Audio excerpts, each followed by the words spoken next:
My grandmother. I myself had 2 separate encounters with witches before I was 8 years old.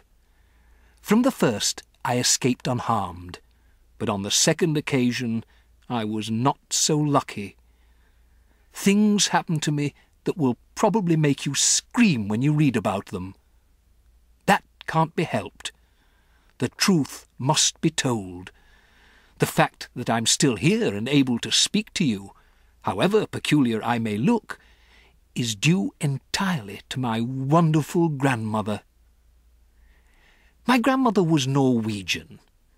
The Norwegians know all about witches, for Norway, with its black forests and icy mountains, is where the first witches came from.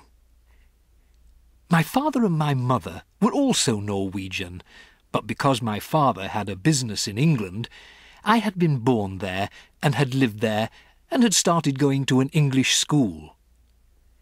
Twice a year, at Christmas and in the summer, we went back to Norway to visit my grandmother.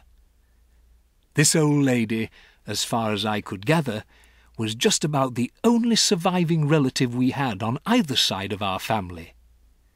She was my mother's mother, and I absolutely adored her. When she and I were together, we spoke in either Norwegian or in English. It didn't matter which. We were equally fluent in both languages, and I have to admit that I felt closer to her than to my mother.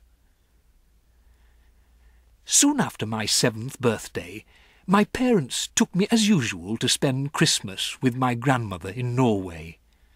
And it was over there, while my father and mother and I were driving in icy weather just north of Oslo, that our car skidded off the road and went tumbling down into a rocky ravine. My parents were killed.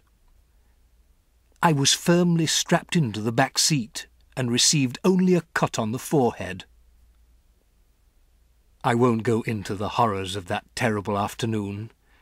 I still get the shivers when I think about it. I finished up, of course, back in my grandmother's house, with her arms around me tight, and both of us crying the whole night long. "What are we going to do now?" I asked her through the tears. "You will stay here with me," she said, "and I will look after you." "Aren't I going back to England?" "No," she said, "I could never do that. Heaven shall take my soul, but Norway shall keep my bones."